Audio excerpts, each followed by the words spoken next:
जय श्री राम। नमो नारायण। हर हर महादेव। श्री हनुमान चरित्र में 25वां अध्याय बता रहा हूँ कि महान वीर वानर भालुओं की विशाल वाहिनी के साथ सीतापति श्री राम जी अपने अनुज लक्ष्मण जी और पूरी वानर सेना के साथ समुद्र तट पर पहुंच गए।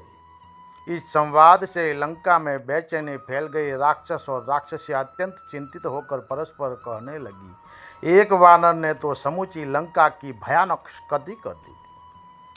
अब कोटि कोटि वीर वानरों के समुदाय से इस राष्ट्र की क्या दशा होगी। भयभीत तो दशग्रीव भी था।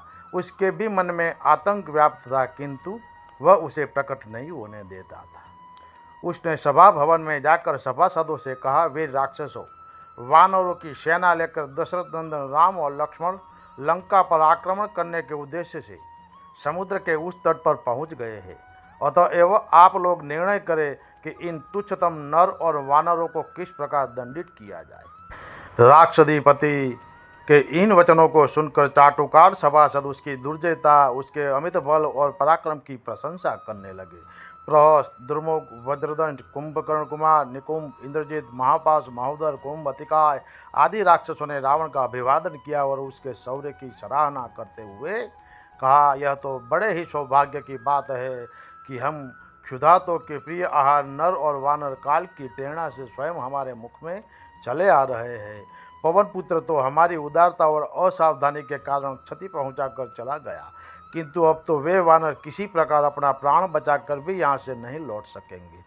उन दशरथ कुमारों ने समरांगण में आपके धनुष से छूटे हुए 2 जीभ वाले सर्पों के समान तीक्ष्ण विषाक्त सरों को दर्शन नहीं किया है। इसी कारण वे प्रज्वलित दीप पर पतंग तुल्य मर मिटने के लिए इधर उधर आने की कुचेष्टा करने जा रहे हैं। चिंता की कोई बात नहीं, आप आदेश दे, हम लोग अभी समुद्र पार जाकर वानरों का ढूंढ ढूंढ कर उन्हें पृथ्वी से मिटा देंगे। रावण के सिर पर तो मृत्यु नाच रही थी।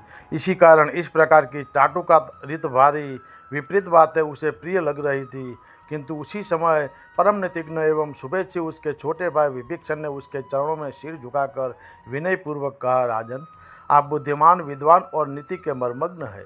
आप अच्छी प्रकार विचार कर देखें, ये सभासद आपके यथार्थ हित की चिंता न कर केवल आपको संतुष्ट करने के लिए प्रलाप कर रहे हैं। प्रभु श्री राम के दूत एक वानर ने दुर्लभ लंका में प्रविष्ट होकर प्रमदावन सहित संपूर्ण लंका को सैन्य स्थल, वाहन आदि महत्वपूर्ण स्थलों को फूंक ही नहीं दिया, सहस्त्रों असुरों सहित आपके वीर कुमार को भी मार डाला। तब यहाँ वैसे करोड़ों वानरों के आ जाने पर क्या होगा। इन बुभुक्षित सभासदों की क्षुधा उस समय कहाँ चली गई थी, जब हमारा नगर अनाथ की भांति प्रज्वलित अग्नि में दाएं दाएं जल रहा था।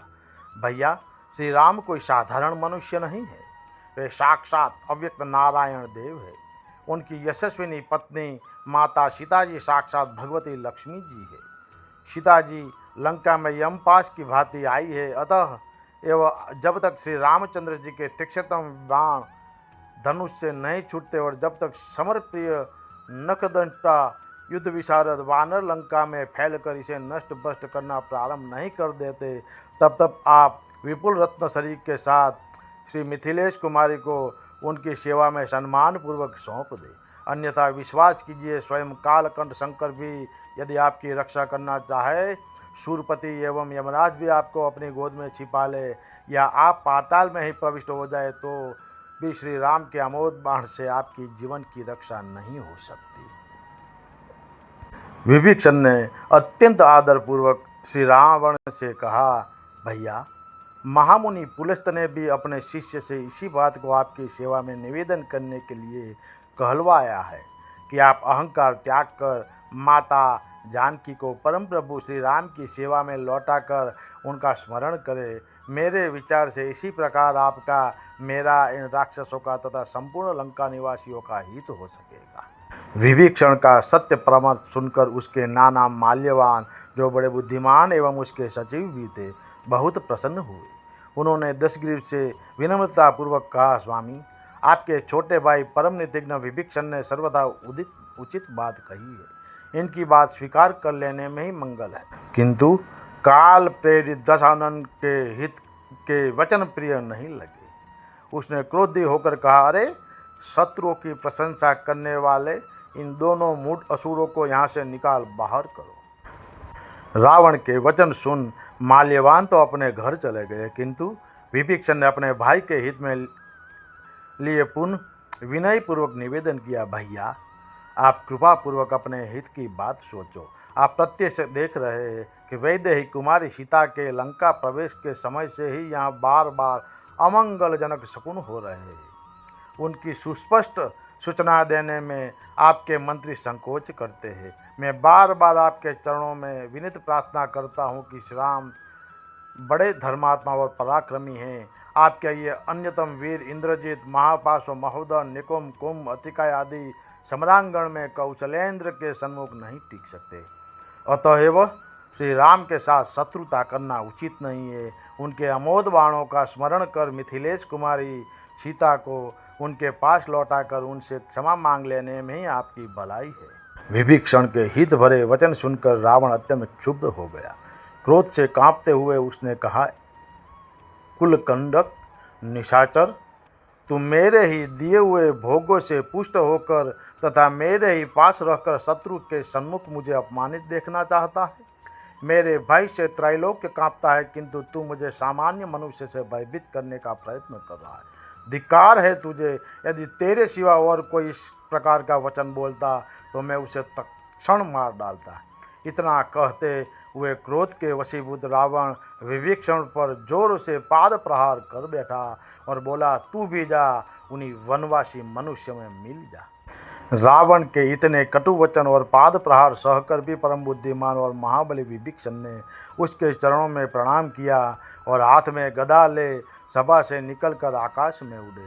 अपने 4 मंत्रियों के साथ आकाश में स्थित होकर उसने रावण से कहा, राजन, सदा प्रिय लगने वाली मीठी मीठी बातें कहने वाले लोग तो सुगमता से मिल सकते हैं, परंतु जो सुनने में अप्रिय किंतु परिणाम में हितकर हो, ऐसी बात कहने और सुनाने वाले दुर्लभ होते हैं। आप मेरे पिता तुल्य हैं। आपके पाद प्रहार एवं धिक्कार की मुझे चिंता नहीं, किंतु आपका नाश न हो जाए, मैं इसीलिए व्याकुल हूँ। पर मैं देखता हूँ कि आप और आपकी यह विशाल सभा काल के वश हो गई है। इसी कारण यहाँ सब कुछ विपरीत सोचा समझा और करने का निश्चय किया जा रहा है। मैं श्री राम के द्वारा आपके पुत्र, सेना, वाहन आदि संपूर्ण राक्षस वंश और आपका मारा जाना नहीं देख सकता। इस कारण श्री रघुनाथ जी की शरण में जा रहा हूँ। मेरे चले जाने पर आप अपने महल में सुदीर्घ काल तक सांसारिक भोग भोगते रहिएगा, पर पीछे मुझे दोष मत दीजिएगा। सुलभा पुरुषा राजन सततम प्रियवादिन, अप्रिय स पथ्य च वक्ता श्रोता च दुर्लभ। जय श्री राम। नमो नारायण। हर हर महादेव।